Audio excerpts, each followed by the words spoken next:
English Grammar, Lesson 6. Topic: Verb tenses. Our focus will be on the present perfect and the present perfect progressive. Part 1. The present perfect.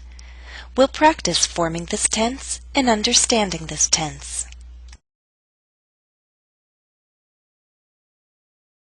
Hello everyone. I'm very sorry that it's taken me so long to post a new video for you, but life has been a little bit crazy for the past 2 months. In any case, today I have an entire afternoon all to myself, so I decided to make a new lesson. The topic is one that has been requested many times, so hopefully everyone will find this useful. We're going to talk about verb tenses. Are you ready? Let's begin. Let's see if you can recognize the present perfect. Do you remember what Jennifer said? Look at the text and try to identify the present perfect tense. I'm very sorry it's taken me so long to post a new video for you, but life has been a little bit crazy for the past 2 months. In any case, today I have an entire afternoon all to myself, so I decided to make a new lesson. The topic is one that has been requested many times, so hopefully everyone will find this useful. We're going to talk about verb tenses.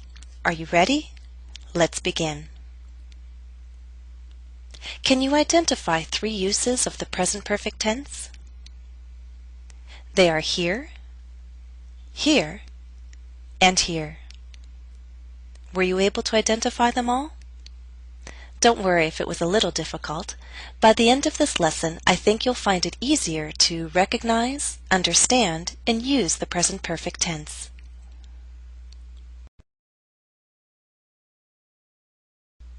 Let's talk about forming this verb tense. The present perfect requires 2 verbs, a helping verb and a main verb. Our helping verb will be either have or has. The main verb will be a past participle. That's the 3rd form of a verb. For example, eaten for eat, driven for drive, been for be, and so on. Now I said that our helping verbs are either have or has. These helping verbs contract with pronouns.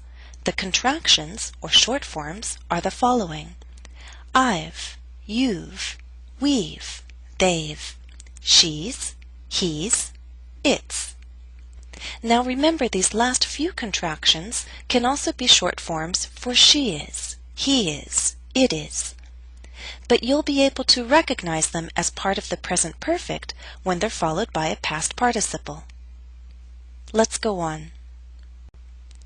In my opening talk, I said the topic is one that has been requested many times. I wanted to point out that this is the present perfect in the passive. The structure is have been or has been plus the past participle. Our main verb is the past participle. Have been or has been are helping verbs. For more on the passive voice, you can see my grammar lesson 4.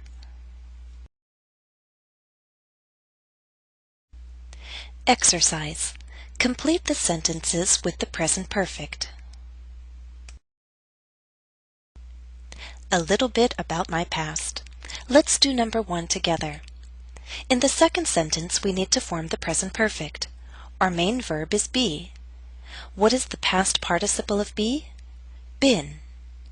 Now we need to choose a helping verb. Our subject is we. Our helping verb then is have. Our correct statement is, this is my husband.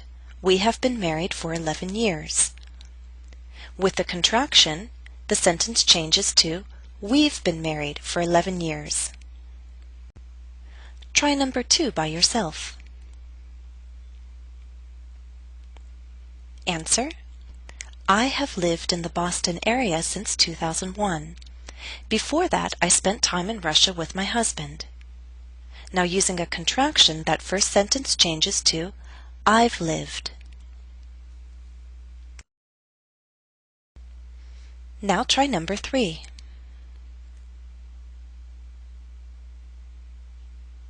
Answer: Ironically, my husband has seen some U.S. cities that I have yet to visit, and I have traveled, or I've traveled, more than he has in Russia.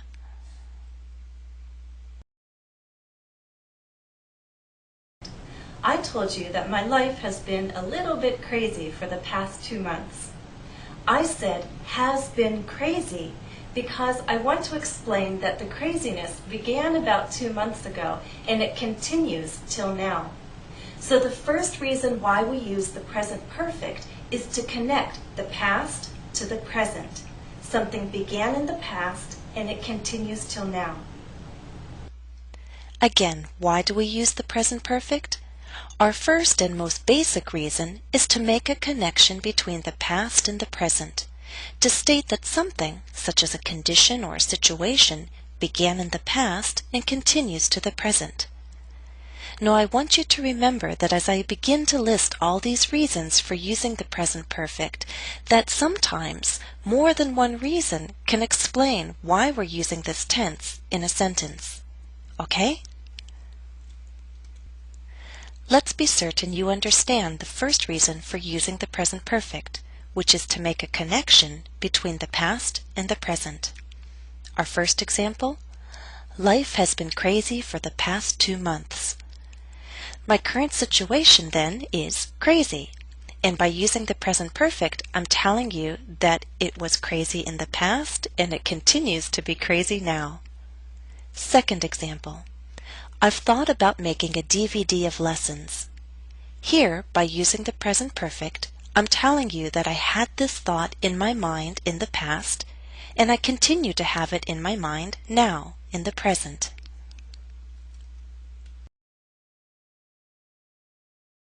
Please go on to the next part of this lesson. I'll see you there. Be sure to go on to part 2, and I'll explain more reasons for using the present perfect.